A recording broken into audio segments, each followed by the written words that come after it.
الحمد لله الذي أرسل رسوله بالهدى ودين الحق ليظهره على الدين كله وكفى بالله شهيدا. أشهد أن لا إله إلا الله وحده لا شريك له، وأشهد أن سيدنا محمدا عبده ورسوله.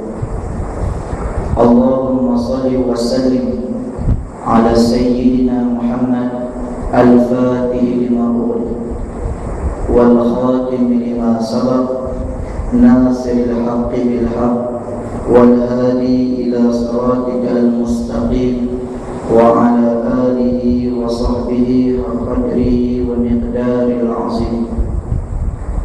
قال الله سبحانه وتعالى في محكم التنزيل: أعوذ بالله من الشيطان الرجيم. بسم الله الرحمن الرحيم.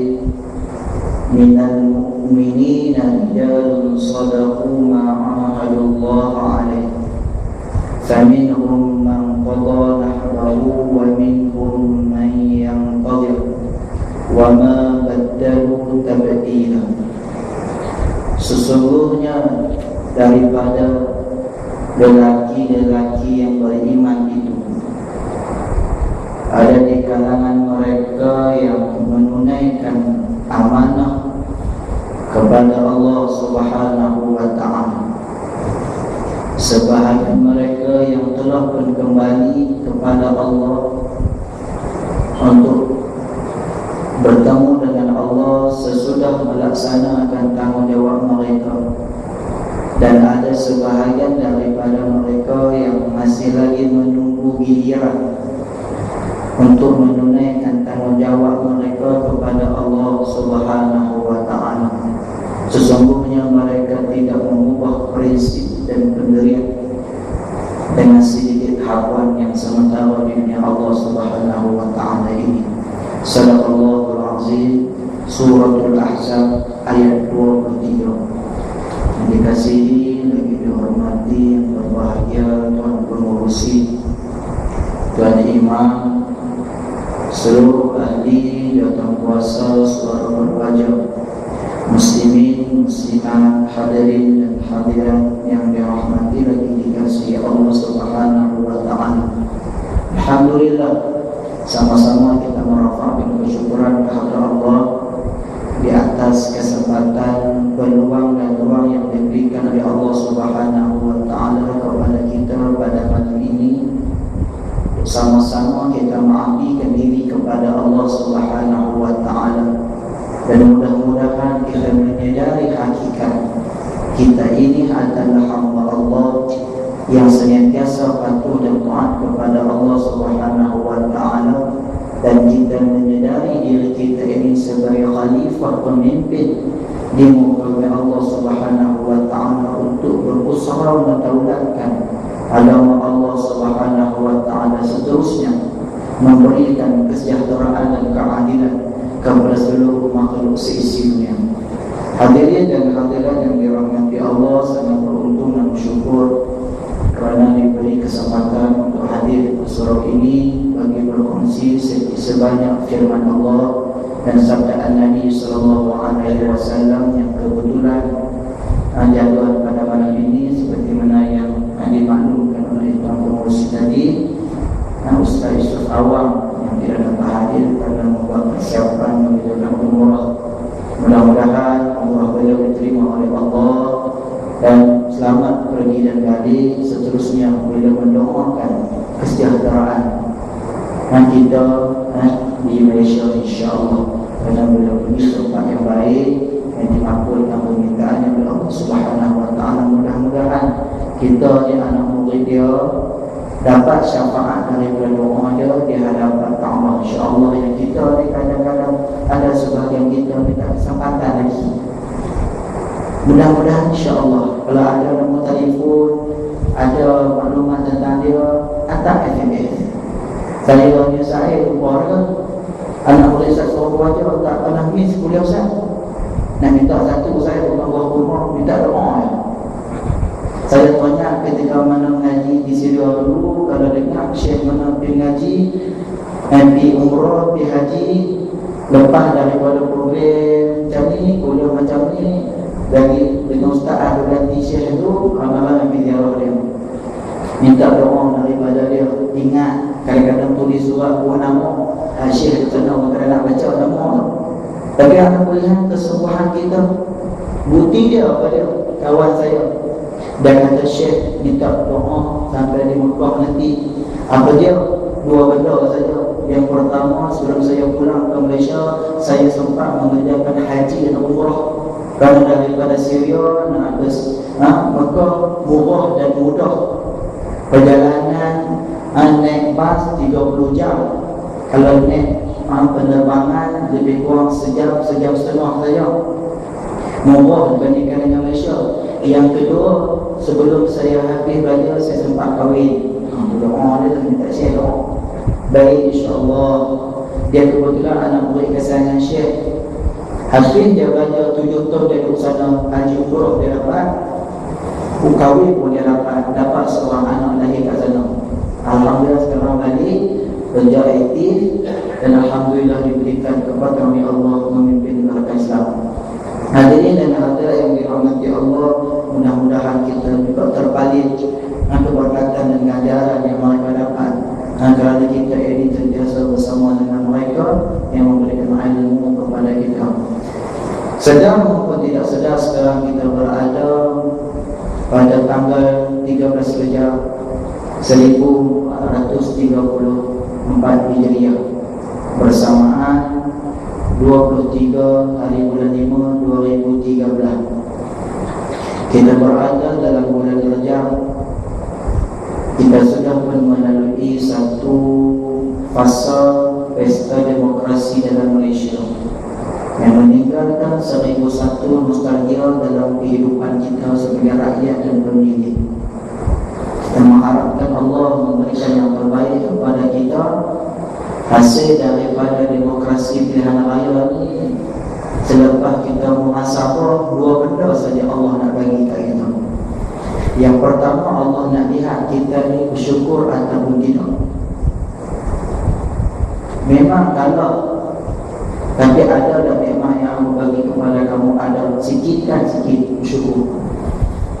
Yang kedua, Allah nak tengok kita ni sabar. Tiap-tiap tahun saya akan nak kena sabar. Tiap tahun di pilihan raya nak kena sabar. Di pemilu tak kena pun. Berhenti saat kita tak kena sabar.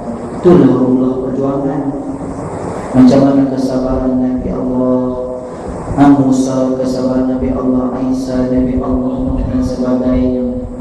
Kalau Allah melihat kita ni hamba yang bersyukur, Allah akan tambah. Kalau Allah melihat kita ni hamba yang bersabar, Allah kuatkan kita dengan agama dan kehidupan dunia kita. Tidak dapat tidak, perkara tersebut sudah berlalu. Kita mesti teruskan kehidupan kita. Kita kena lihat apa ke depannya kita nak dapat. Kita nak dapat kejayaan di dunia Allah, kita nak dapat kejayaan di akhirat Allah Subhanahu wa ta'ala. Maka mungkin melihat kejayaan di dunia saja, tetapi orang yang beriman, khususnya dalam surah Al-Wajah ini, dia nak lebih daripada itu. Dia nak kejayaan di peringkat kawasan, dia nak kejayaan di peringkat negeri, dia nak kejayaan di peringkat negara, dia nak kejayaan di peringkat dunia, dia nak kejayaan di peringkat akhirat di sisi Allah Subhanahu wa ta'ala. Mudah-mudahan.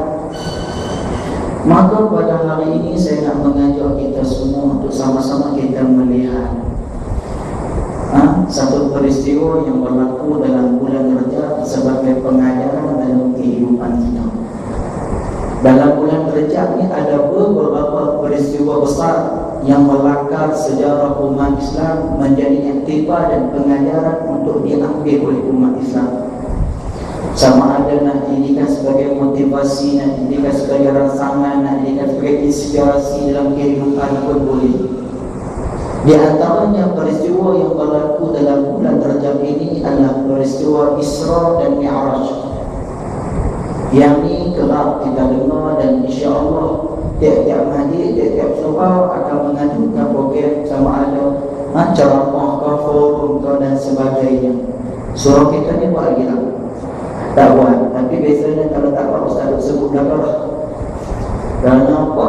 Karena besarnya peristiwa Isra dan Mi'raj kepada Nabi dan kepada umat Islam, seperti mana yang difirmankan oleh Allah dalam surah Al-Isra ayat yang pertama, Subhanalladzi asra bi'abdihi laylan ila akhir ayat. Tapi saya tidak untuk nak menyentuh peristiwa ini pada malam ini.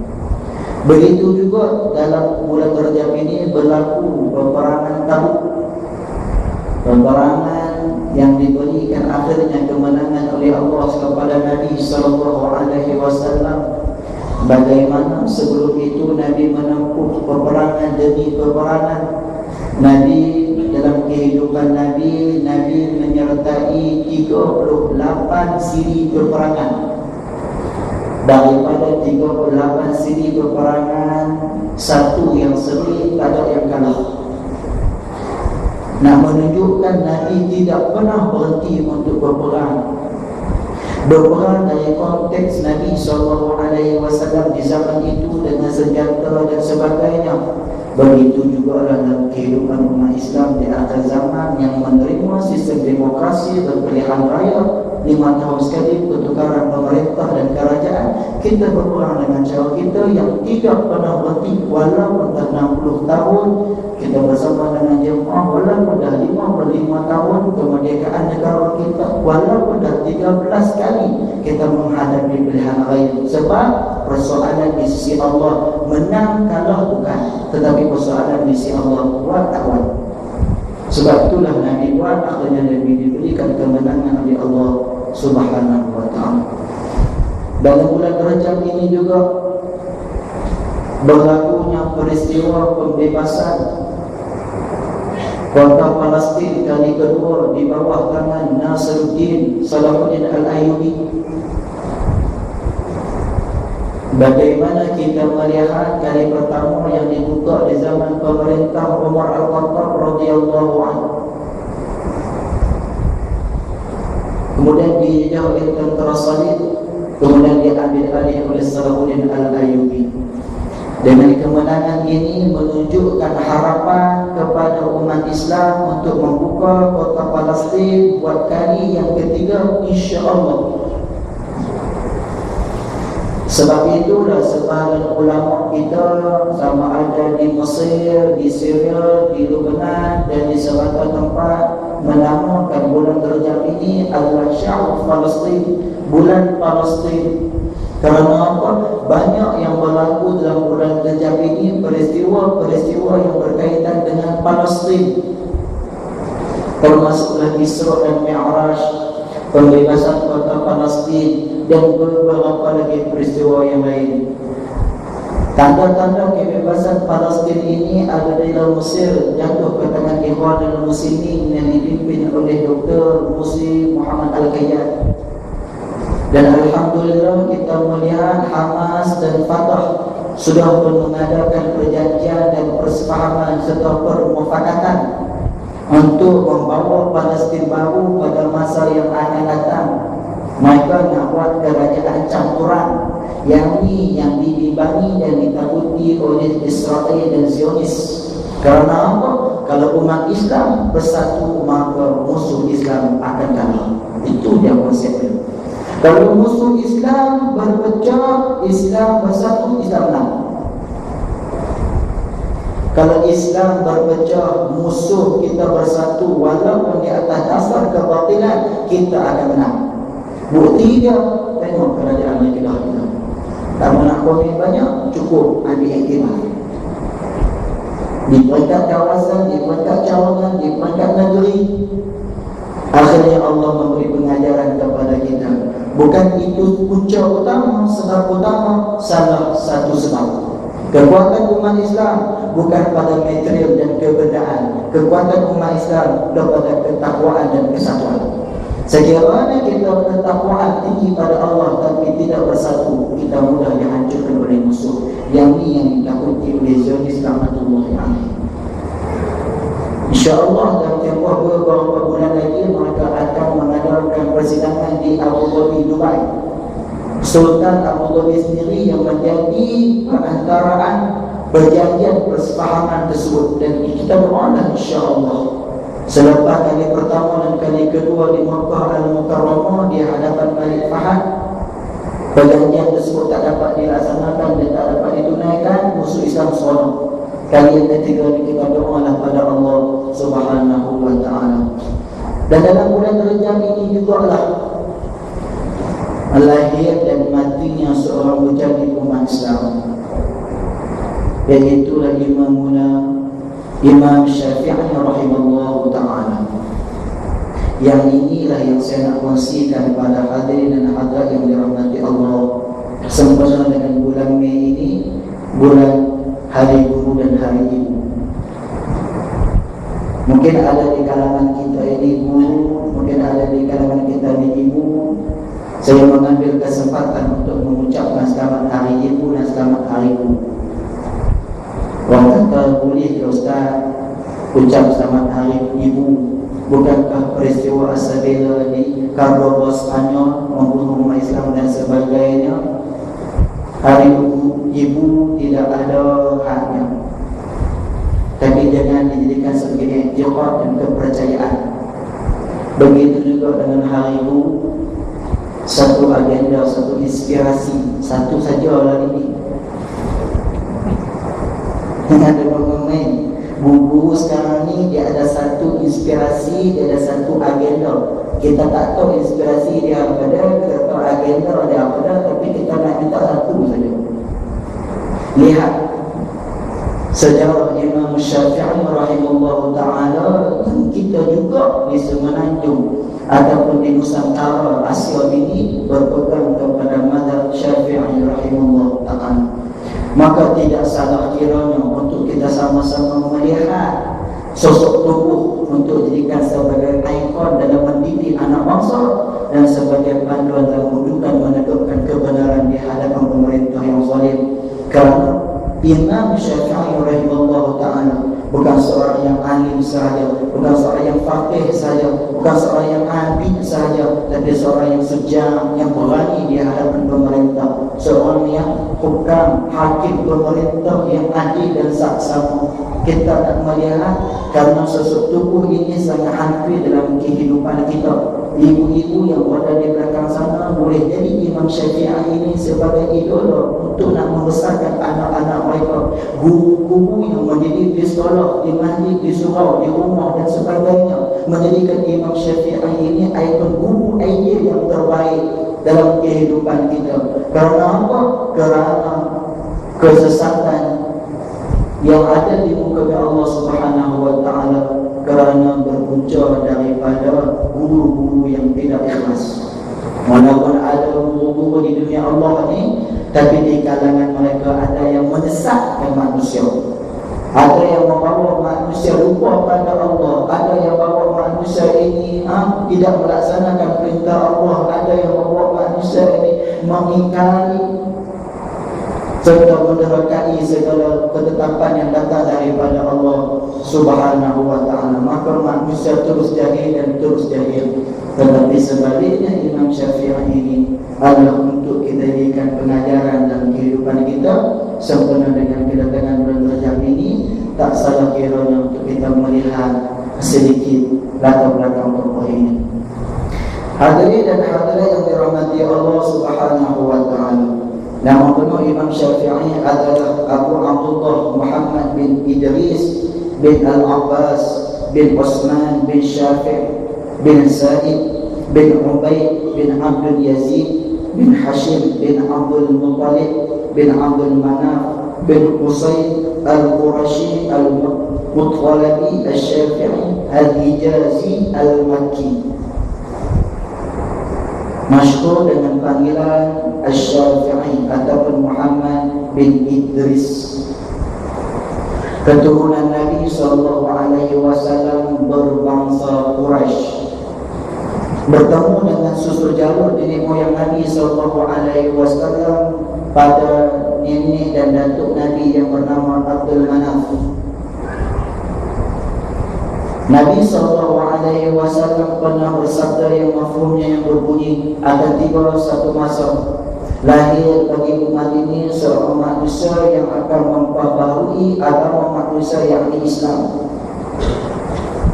Dia di kalangan bangsa Quraisy dan di kalangan keluargaku. Maka ulama hadis melihat siapakah yang dimasukkan oleh Nabi dalam hadis ini. Maka apabila lahirnya Imam Syafi'i rahimahullah ta'ala, mereka melihat yang dimasukkan dengan hadis ini adalah Imam Syafi'i rahimahullah ta'ala. Quraisy adalah bangsa yang dihormati dan bangsa yang dimuliakan oleh Allah kerana Islam, kerana Nabi, kerana Al-Quran, kerana hadis yang mereka pegang dan mereka amalkan. Bukan di atas apa-apa sebab pun. Sesuatu bangsa dimulakan oleh Allah adalah kerana Islam. Al-Islam ya'lu wa la yu'la alaih. Nahnu qawman azzalallahu bil Islam, kata Umar Al-Khattab radhiyallahu anhu. Kita ini satu bangsa yang dimuliakan oleh Islam.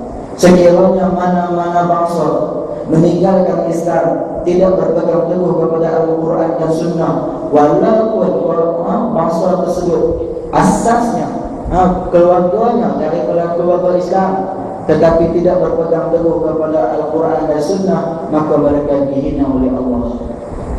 Kita duduk dalam masyarakat majmuk, berbagai bangsa, budaya dan etnik. Mana bangsa yang paling kuat memegang Al-Quran? Mana bangsa yang paling kuat melaksanakan Islam? Bangsa tersebutlah dimuliakan oleh Allah Subhanahu wa ta'ala. Tidak timbul isu ISIS, tidak timbul isu perkauman, tidak timbul isu 13 Mei, tidak timbul isu mana-mana yang layak sama ada Bumi Putra dan sebagainya. Tetapi yang layak adalah mereka yang mengamalkan Islam. Walaupun bangsa lain asalnya bukan Islam, contohnya Cina, Hindu, Tarzan-Iban, Murung Sungai dan sebagainya, tetapi mereka tunduk dan patuh kepada Islam dan pemerintahan Islam, mereka juga dimuliakan oleh Allah di dunia. Apabila mereka Islam, mereka dimuliakan oleh Allah dunia dan akhirat. Tetapi bagaimana keadaan bangsa Melayu kita hadirin dan hadirat yang dirahmati Allah? Maka Imam Syafi'i dilahirkan daripada keluarga Nabi, bangsa yang dimuliakan oleh Allah Subhanahu wa ta'ala pada tahun 150 Hijrah, hari di mana wafatnya Abu Hanifah, iaitu pengasas pendiri kepada mazhab Al-Ahnaf ataupun mazhab Hanafi. Bulan Rejab di bandar yang bernama Ghaza. Sekarang ini Ghaza terletak di Palestin, kata jumhur ulama. Kata sebagian ulama di satu bandar yang bernama Asqalan. Dulu Jordan, Syria, Lebanon adalah satu negara yang dinamakan sebagai Syam. Apabila jatuhnya khilafah umat Islam, dipecah-pecah, akhirnya difaraidkan menjadi negara-negara sekarang. Maka Syam adalah negara yang diberkati oleh Allah, sama ada dilahirkan di Ghaza ataupun di Asqalan. Kedua-dua tempat tersebut barakna haulahu linuriyahu min ayatina, tempat yang diberkati oleh Allah Subhanahu wa ta'ala. Dalam keadaan anak yatim, ketiadaan ibu, ketiadaan ayah, sama seperti Nabi SAW. Ada cerita di sebalik kewafatan Imam Abu Hanifah dan kelahiran Imam Syafi'i. Kata sebagian ulama, wafatnya Imam Abu Hanifah, lahirnya Imam Syafi'i. Pengikut setia kepada mazhab Imam Abu Hanifah mengatakan hormatnya Imam Syafi'i ini kepada Imam Abu Hanifah, dia tak sanggup nak keluar selagi Imam Abu Hanifah ada. Apabila Imam Abu Hanifah ada, baru dia keluar. Sebab apa? Sebab Imam Syafi'i ini dimengandungkan oleh ibu dia selama 24 bulan. Dia tahu tak? Allah lama sungguh sana. Ibu-ibu ada tak? 10 bulan pun lama dah kita rasa lah. 11 bulan wallahu a'lam. Tapi Imam Syafi'i 2 tahun 24 bulan. Matinya Imam Abu Hanifah, barunya lahir Imam Syafi'i ini. Hormatnya Imam Syafi'i ini. Balas pula hujah ini oleh pengikut serta Imam Syafi'i. Takutnya Imam Abu Hanifah ni lahir Imam Syafi'i mati terus. Tu lagi kena. Dia punya pandangan tu pengikut dia. Hak ni pengikut mereka, tak boleh buat apa dah. Salah satu punya pengikut ni. Ni kalau pemimpin mereka masuk parti lain, mereka tetap ke parti tinggi. Dia anak murid setia ni biasalah, kadang-kadang dia hormat tu melampaui daripada hak penghormatan. Jadi mereka gunakan pandangan begitu. Begitulah yang berlaku pada Imam Syafi'i rahimahullah ta'ala. Keluarga yang miskin, keluarga yang tidak ada pendapatan yang tetap, keluarga yang tidak ada apa-apa sumber yang tetap, melainkan tawakal kepada Allah Subhanahu wa ta'ala. Beranak lahirkan di Gaza, kemudian membesar di Makkah Al-Mukarramah dengan pantauan ibu dia. Ketika mana berusia 7 tahun sudah menghafal Al-Quran. Ulama melihat di manakah masanya Imam Syafi'i menghafal Al-Quran, kerana ketika kecilnya membantu ibunya di Gaza dan kemudian berpindah ke Makkah Al-Mukarramah. Apabila ulama melihat ketika mana dalam kandungan 2 tahun itu ibunya senantiasa membaca Al-Quran, maka secara otomatik pendengaran bayi dalam kandungan tersebut menangkap ayat-ayat Al-Quran. Dan apabila Imam Syafi'i lahir, mudah apabila dibacakan Al-Quran padanya dan terus ingat. Maka ibu-ibu yang dirahmati Allah, permulaan dalam mentarbiyah dan mendidik anak-anak kita menjadi orang yang kenal Allah, yang kenal hakikat diri mereka sebagai hamba Allah, bermula daripada lagi dalam perut kita.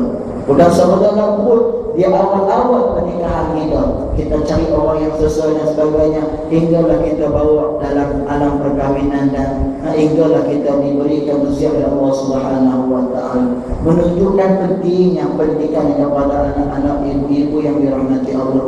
Kemudian ketika mana berusia 13 tahun, beliau keluar mengikut kumpulan dagangan daripada Mekah ke Madinah sambil menghafal kitab karangan Imam Malik yang diberi nama sebagai Al-Muwatta, kitab pertama yang mengumpulkan hadis-hadis daripada Nabi SAW. Di sepanjang perjalanan dia menghafal kitab Muwatta, apabila sampai ke Mekah Al-Mukarramah, ke Madinah Al-Munawwarah, dia sudah menghatamkan kitab Muwatta tersebut. Kemudian apabila sampai di hadapan Imam Malik, Imam Malik menguji beliau.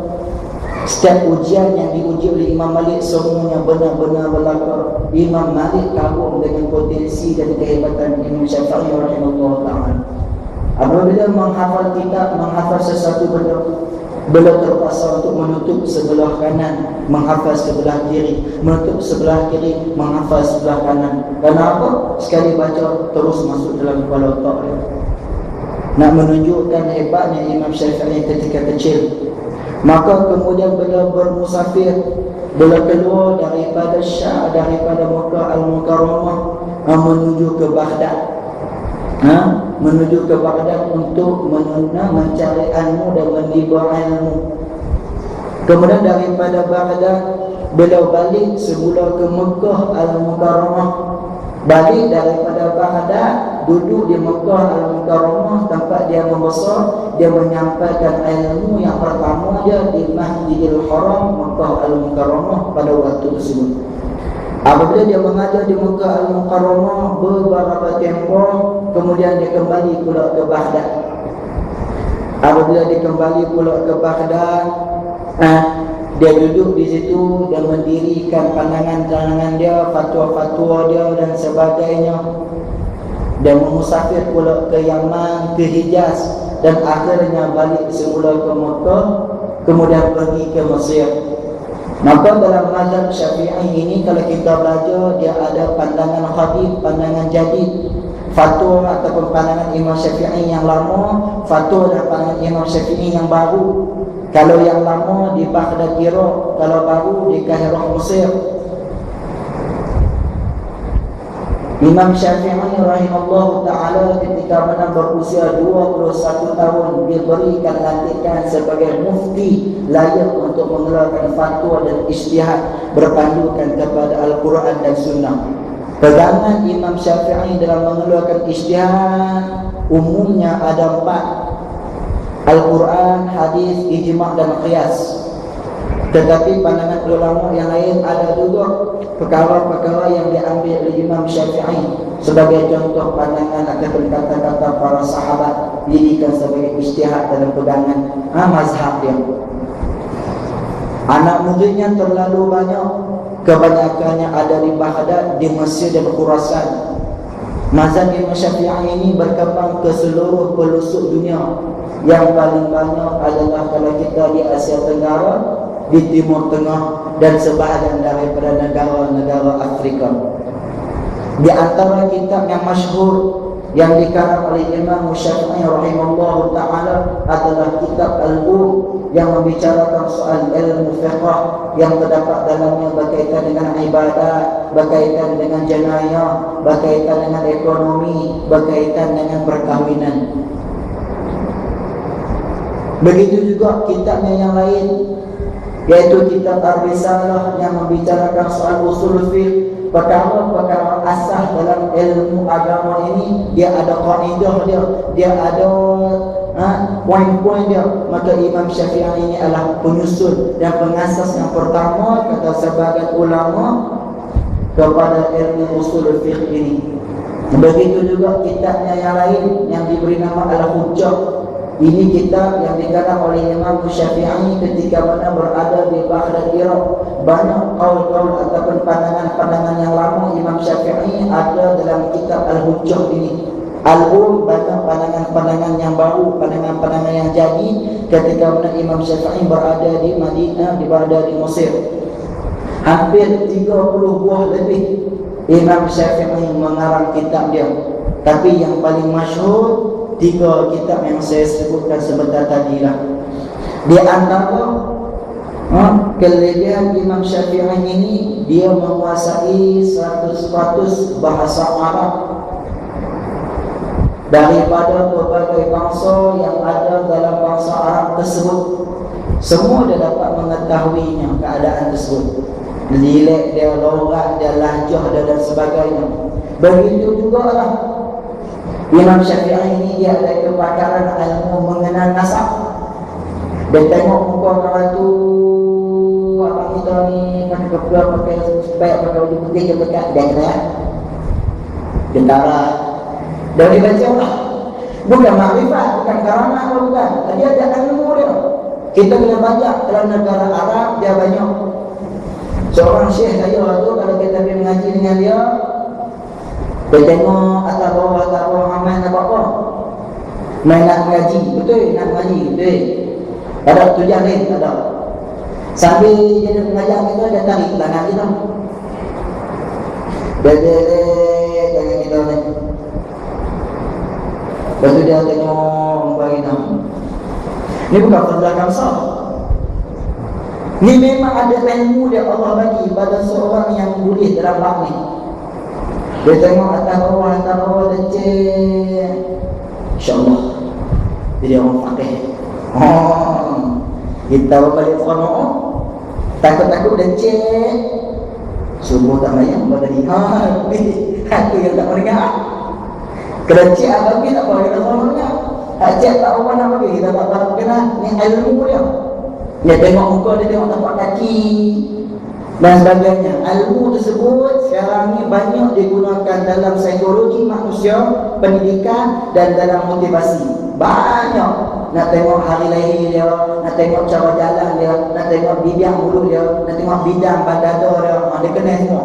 Ini kehebatan kepakaran Imam Syafi'i. Dia tahu salah silap keluarga tersebut. Sama ada betul ke keluarga dari sekian-sekian, dan dia ni memang dari keluarga tersebut ke, dan sebagainya. Akhirnya Imam Syafi'i rahimahullah ta'ala diwafatkan oleh Allah subhanahu wa ta'ala. Kata anak mudiknya Ar-Rabi' tufiya Syafi'i lailatul Jum'ah ba'dal Maghrib. Diwafatkan Imam Syafi'i ini pada malam hari Jumaat selepas Maghrib. wa ana indahu wa dufina ba'da al-asri yaum al-jum'ah aqar yaum. Aku berada ketika mana kematian Imam Syafi'i, kata anak muridnya yang bernama Rabi' Al-Jiziri, dan ditanamkan, dikafankan selepas asar hari Jumaat, hujung dah hari Jumaat, dekat-dekat nak masuk waktu maghrib. Dikafankan di Mesir pada tahun 204 Hijriah, bulan Rajab. Hadirin dan hadirat yang dirahmati Allah Subhanahu wa taala, ini adalah Imam Syafi'i rahimahullah taala. Kita lihat di manakah keadaan Imam Syafi'i hidupnya di dalam pemerintah dan kerajaan Allah. Imam Syafi'i ini dia lahir di awal pemerintahan kerajaan Bani Abbasiyah yang berpusat di Baghdad, Iraq, selepas kerajaan Bani Umayyah yang berpusat di Damaskus, Syria. Dia lahir pada waktu tersebut, naik kerajaan baru Abdullah, naik kerajaan baru yang dipimpin oleh Abdullah Safa, iaitu kerajaan Bani Abbasiyah. Selepas itu datang khalifah yang lain yang masyhur dengan kezaliman dan penindasan kepada ulama dan kepada cendekiawan ini, yang bernama Ja'far Al-Mansur, Abu Ja'far Al-Mansur. Abu Ja'far Al-Mansur ini seorang pemerintah Islam yang zalim, yang banyak menyiksa dan membunuh para alim ulama. Di antaranya Imam Abu Hanifah pernah mendapat siksaan di bawah kerajaan Abu Ja'far Al-Mansur ini. Dipenjara, diberi layanan dengan buruk, diberi makanan yang beracun, disebat dengan sebati, macam-macam, bersirat ataupun terkeluar kulit di belakang. Akhirnya Imam Abu Hanifah mati disebabkan penyiksaan tersebut. Maka ia berada di bawah pemerintahan Khalifah Harun Ar-Rasyid ini. Imam Syafi'i dilantik menjadi gubernur di suatu kota yang bernama An-Najran. Di satu kota yang bernama An-Najran, dan kota ini di bawah kekuasaan negeri Yaman, dan Yaman ini di bawah kekuasaan kerajaan Bani Abbasiyah Harun Ar-Rasyid di Baghdad, Iraq. Nampak payah nak faham? Kita buat mudah faham. Malaysia mengamalkan 3 sistem pemerintahan: kerajaan tempatan, kerajaan negeri, kerajaan pusat. Dia faham? Kalau Imam Syafi'i ini, kerajaan Imam Syafi'i ini MPSPK kita, MPSPK. Sini termasuk MPSPK. Itu kerajaan Imam Syafi'i. Mudah faham itu. Wajib dia perempuan, nama apa lah. Yang kedua, kerajaan negeri Datuk Muhyiddin Mahathir, itu kerajaan Yaman. Dulu mempunyai istilah gubernur. Gubernur ni menteri besar lah. Sama dengan kerajaan negeri sekarang. Alhamdulillah kita dapat menteri besar yang baru, bagus, yang dikasih lagi dicintai, soleh, insya-Allah. Berdoa kepada Allah supaya dia berlaku adil. Dan yang ketiga, kerajaan pusat yang dipimpin oleh pemerintah Barisan Nasional Najib Razak sekarang. Itu Harun Ar-Rasyid. Dia faham? Dia cerita pasal contoh politik minggu sikit baru yang raya. Contoh ilmu hidup berat dengan lain. Nak masuk isyak ni kita buat contoh mudah. Walaupun keadaan begitu, pemerintah Yaman adalah pemerintah yang angkuh dan takabur, tidak mengikut kata dan kehendak pemerintah pusat Harun Ar-Rasyid pada waktu tersebut. Maksudnya muklifi dia buat kepala negeri. Dia tak ikut apa yang pusat buat, dia tak ikut apa yang Najib kata, dia tak ikut apa yang Mahathir suruh, dia buat kepala dia saja. Bapak yang diberi macam tu pemerintah di Yaman. Maka pemerintah di Yaman menjadi kuku besi dan ditakluk pada waktu Imam Syafi'i menjadi gubernur, menjadi qadi ataupun menjadi pemimpin di kota Najran. Maka apabila Imam Syafi'i dilantik menjadi ketua di kota Najran ini, Imam Syafi'i melaksanakan pemerintahan dengan adil, telus dan bijaksana hingga sampai ke Mekah, ke Baghdad, ke Khurasan, akan kemasyhuran dan kehebatan Imam Syafi'i dalam memimpin masyarakat. Bukan sekadar membangunkan pembangunan, tetapi membangunkan modal insan yang diberikan ilmu dan sebagainya. Sebab dia layak, sebab dia ulama. Macam lebih kelihatan sekarang. Jadi apabila berlakunya keadaan begitu, rasa tak puas hati dengan gubernur Yaman ini. Sebab apa tak puas hati? Sebab gubernur Yaman ini bersifat zalim, bersifat tuku besi, rasuah, riba, korupsi, kolonisme dan sebagainya. Jadi Imam Syafi'i ini orang ulama yang benar, ulama yang menentang segala penyelewengan yang ada pada kerajaan. Kata ulama Dr. Abdul Aziz Al-Badri dalam kitabnya Al-Islam Bainal Ulama wal Hukam, Islam di antara ulama dan pemerintah, mengatakan ada 3 ciri ulama dalam berhadapan dengan pemerintah. Yang pertama, ulama pewaris Nabi yang total, yang perfect. Dia tidak masuk terlibat dalam pemerintah, dia hanya berada di luar, tapi dia memberikan sumbangan dari sudut luaran. Sama ada memberikan nasihat, tunjuk ajar dan sebagainya. Sebab apa dia tak masuk dalam? Takut dia dijual dan mudah menggunakan fatwa mengikut kehendak pemerintah. Pemerintah itu ulama yang pertama. Ulama yang kedua, ulama yang bekerjasama dengan pemerintah, yang masuk duduk dalam kerajaan, dia buat apa yang sepatutnya bidang kuasa yang dia ada, sudut jabatan agama dia, sudut majlis agama dia, mahkamah agama dia, majlis surau dia, takmir dan sebagainya dia buat. Dan dalam masa yang sama, penyelewengan pemerintah dia boleh tepih, dia boleh atasi, dia boleh tegur, dia boleh nasihat. Itu ulama yang kedua. Ulama yang ketiga, ulama su, ulama periuk nasi. Hak ni contoh banyak dalam negara kita. Bukan sahaja dalam negara kita sahaja, dalam dunia. Kalau seseorang tersebut berada dalam pemerintah, ini sahaja yang dia akan buat. Sebab apa? Kalau dia betul-betul dengan ilmu dia, akhirnya dia tidak akan duduk lama dalam pemerintah. Sama ada dia dipecat, dia dibuang, dia dibunuh, dia dipenjara, dan dia fitnah dengan isu-isu yang menyebabkan rakyat menolak dia. Itu kalau pemerintah yang zalim, di dalamnya ada ulama yang benar. Sebab ulama yang benar, dia tak boleh duduk lama dalam pemerintah yang zalim ni. Dia boleh duduk, habis itu dia benci dan sebagainya, dia akan sertai mana-mana jemaah Islam tak boleh kembangkan Islam. Ataupun dia lawan sikit, dia akan dipecat. Macam bekas mufti selama Isyak tahun. Jadi Imam Syafi'i rahimahullah ta'ala ni pada kategori ulama yang kedua. Dia tegah dalam pemerintahan. Segala penyelewengan yang dilakukan oleh gubernur Yaman, dia nasihat yang dia tegur. Akhirnya di atas dasar inilah gubernur Yaman membuat satu konflik kontroversi, memfitnah Imam Syafi'i rahimahullah ta'ala. Modus operandi dia, faedah Imam Syafi'i difitnah dengan dikaitkan dengan pemberontak Syiah Alawi yang ingin menjatuhkan kerajaan Bani Abbasiyah. Sebab Syiah mereka nak ambil pemerintah, sebab mereka yang banyak menjadi pemerintah, tapi yang dapat bukan daripada mereka. Jadi mereka buat satu gerakan underground, punya gerakan di dekat bawah tanah ni, nak menjatuhkan pemerintahan kerajaan Bani Abbasiyah Harun al-Rashid. Maka dia kaitkan Imam Syafi'i termasuk sama buat benda tersebut dengan cara dia letak 2-3 orang Syiah Alawi ni duduk di samping Imam Syiafi'i. Orang tengok Imam Syafi'i seorang Syiah, apatah lagi Imam Syafi'i adalah orang yang sangat mencintai keluarga Nabi. Pasal apa dia tak mencintai keluarga Nabi? Pasal apa dia nak mencintai keluarga Nabi? Sebab dia berahli keluarga Nabi.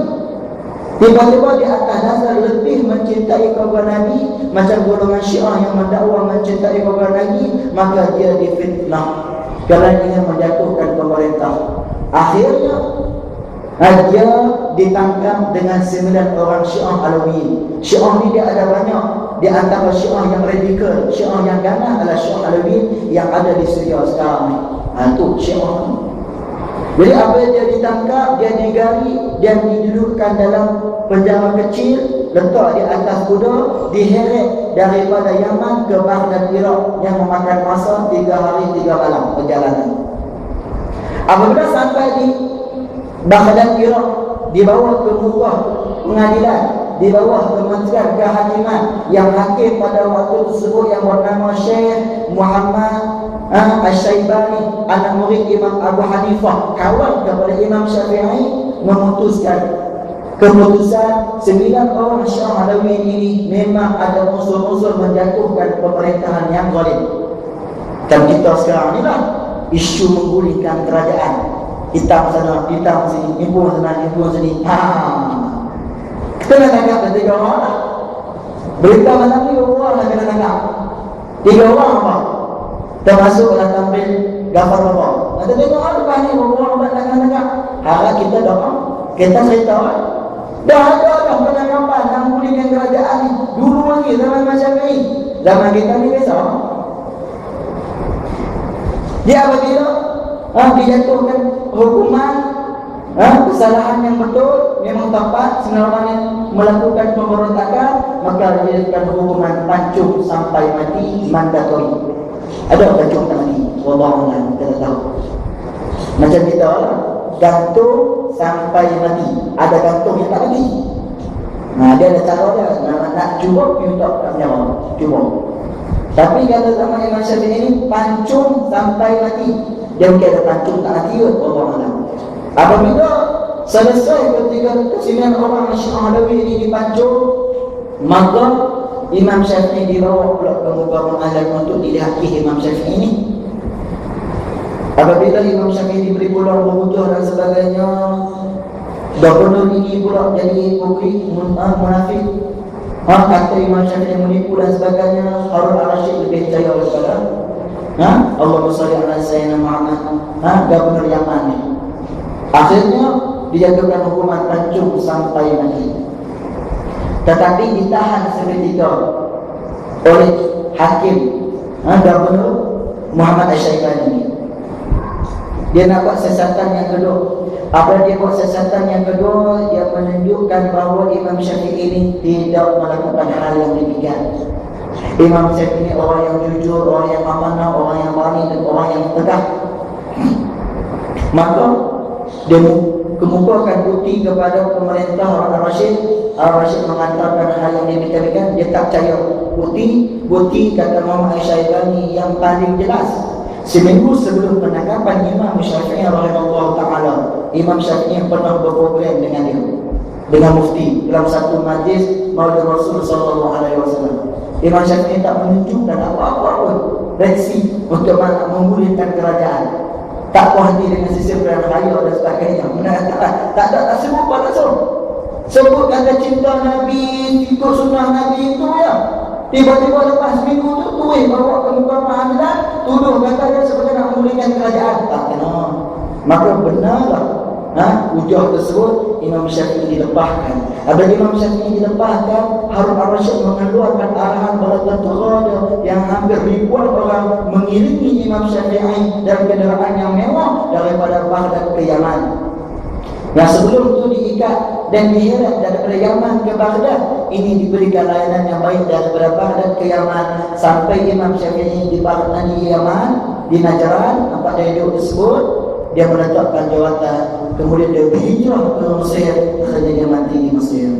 Hadirin dan hadirat yang dirahmati Allah Subhanahu wa ta'ala, sedikit biografi ataupun kita melihat sesuatu Imam Syafi'i sebagai pengajaran dalam kehidupan kita. Apa yang kita boleh ambil daripada apa yang saya sampaikan pada malam ini? Yang pertama sekali, kita kena ambil bagaimana kehebatan ibu Imam Syafi'i dan Imam Syafi'i dalam menjadikan dirinya bermanfaat pada manusia. Sehingga kita pada hari ini tahu berkaitan dengan hukum hakam salat dan sebagainya yang berpandangan mazhab Imam Syafi'i rahimahullah ta'ala. Yang kedua, keberanian Imam Syafi'i sebagai pemimpin, bukan sebagai ulama, bukan sekadar menjadi pemimpin yang tidak ada ilmu, tetapi ulama yang memimpin dan pemimpin yang berilmu. Yang ini yang kita nak di zaman sekarang ni. Kerana apa? Kerana dia membawa kesejahteraan dan keadilan dalam kehidupan kita. Yang ketiga, jadilah Imam Syafi'i guru terbaik dalam kehidupan kita. Apabila kita menjadikan Imam Syafi'i guru yang terbaik dalam kehidupan kita, saya nak kongsi wasiat Imam Syafi'i kepada kita. Yang terakhir sebelum kita solat insya-Allah. Wasiat Imam Syafi'i kepada umat Islam terlalu banyak. Kalau para Nabi dan para Rasul Allah berikan wahyu dan hadis. Kalau para alim ulama cendekiawan Islam Allah berikan hadis, Allah berikan Al-Quran, Allah berikan hikmah kepada mereka. Apa yang dimasukkan dengan hikmah? Ibnu Katsir dalam kitabnya Tafsir Al-Quran Al-Azim yang mengatakan bahawa yang dikatakan dengan al-hikmah itu ay al-fahmu wal-ilmu wa ta'bir, kefahaman ilmu yang jelas tentang agama Allah. Bukan kata-kata mereka hadis, wasiat mereka bukan hadis, bukan Al-Quran, tetapi pengajaran dalam kehidupan kita yang mereka ambil daripada Al-Quran dan hadis. Apa wasiat Imam Syafi'i pengajaran dalam kehidupan kita yang kita boleh ambil? 3 benda saja. Maka nafihi thalasu khisalin faqad akmal al-iman.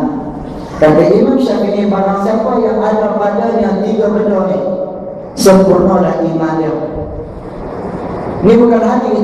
Ini satu hadis pula. Kata Imam Syafi'i, dengan ilmu dia, dengan pengalaman dia, dengan dekatnya dirinya pada Allah, dia merasakan bahawa kalau manusia ada 3 benda ini sempurna imannya. Yang pertama, apa kata Imam Syafi'i? Man amara bil ma'ruf wa tumira bihi. Barang siapa yang menyuruh kebaikan dan dia melakukan kebaikan. Maksudnya dalam kehidupan kita ni, kita tidak boleh berhenti daripada melaksanakan amal ma'ruf, mengajak manusia dekat pada Allah Subhanahu wa taala. Sama ada secara individu, masyarakat, negeri, negara dan sebagainya. Kerana apa? Kerana dengan kita menyuruh orang melakukan ma'ruf, kita boleh menguatkan dan meninggikan keimanan kita pada Allah Subhanahu wa taala. Dalam masa yang sama kita kena buatlah. Yang pertama, yang kedua, wa naha 'anil munkar wa intahadi. Adalah kita menyuruh orang meninggalkan kemungkaran dan kita kena tinggal. Ini wasiat Imam Syafi'i ini. Kita suruh anak kita tinggal rokok, kita tu tinggal kada. Nampak kecil. Tapi kalau mai tengok dalam kehidupan kita besar. Kita suruh anak kita tutup aurat, kita suruh anak kita pakai tutup lagu, pakai stocking, pakai stoman. Kita buat tak? Kita buat tak benda tersebut? Kadang-kadang anak masuk sekolah asrama penuh, sekolah agama rakyat, mak tak basuh, baru kena Islam, dia buat tak? Anak balik tengok mau cek ngaji, kena pakai tutup lagu, sikit mau tutup parah dalam ni. Memang tak ada siapa berkenan kat mak dah, tapi mana nak tahu masuk lagi ni. Baru masuk 2-3 bulan anak ajak aku, tak kenal kata macam tu kat anak. Dan kita hantar anak di sekolah agama, kita nak manfaat dia dunia akhirat. Dia balik tugas kita, tiba-tiba kita marah dia, kita yang hantar sekolah agama. Kita suruh orang buat kebaikan, kita kena buat. Kita suruh orang tinggalkan kemungkaran, kita kena buat.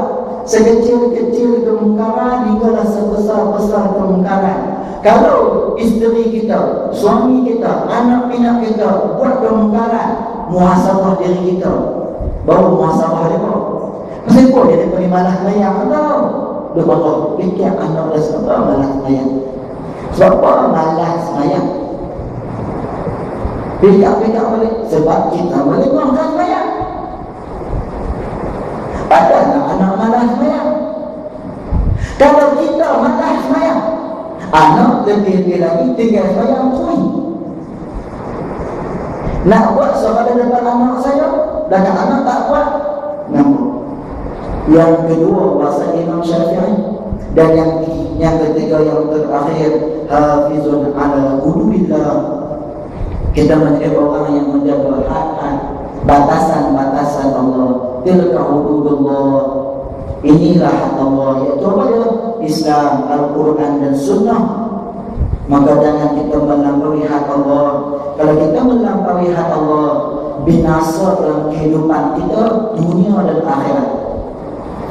Walaupun kita tak mampu nak menyuruh orang melakukan ma'ruf, meninggalkan kemungkaran, kita berusaha menjaga perkara yang ditetapkan oleh Allah. Dengan cara macam mana? Bersama dengan orang yang menjaga hak dan batasan Allah. Parti yang menjaga hak dan batasan Allah, jemaah yang menjaga hak dan batasan Allah. Kerana apa? Kerana kalau mereka diberi pemerintah, mereka akan menjaga batasan Allah, maka akan menyuruh orang melakukan kebaikan, menyuruh orang meninggalkan kemungkaran pada Allah. Kita akan dapat sama benda tersebut.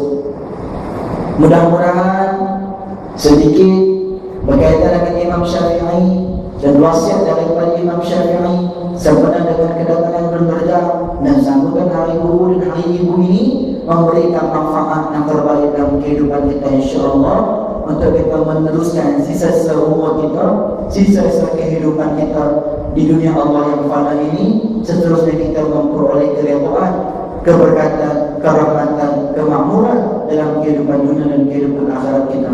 Terima kasih di atas jemputan peluang yang diberikan. Terima kasih di atas penumpang yang diberikan. Mohon maaf di atas masalah yang diambil. Mudah-mudahan saya hadir, kita semua hadir, diberikan kemakmuran, keberkatan dari Allah Subhanahu wa taala. Wabillahi taufiq wal hidayah. Wassalamualaikum warahmatullahi wabarakatuh. أعوذ بالله من الشيطان الرجيم. بسم الله الرحمن الرحيم. اللهم ارزقنا فهم النبيين وحفظ المرسلين وإلهام الملائكة المقربين يا أكرم الأكرمين. اللهم فقهنا في الدين وعلمنا التأويل واهدنا إلى صراطك المستقيم. وصلى الله على سيدنا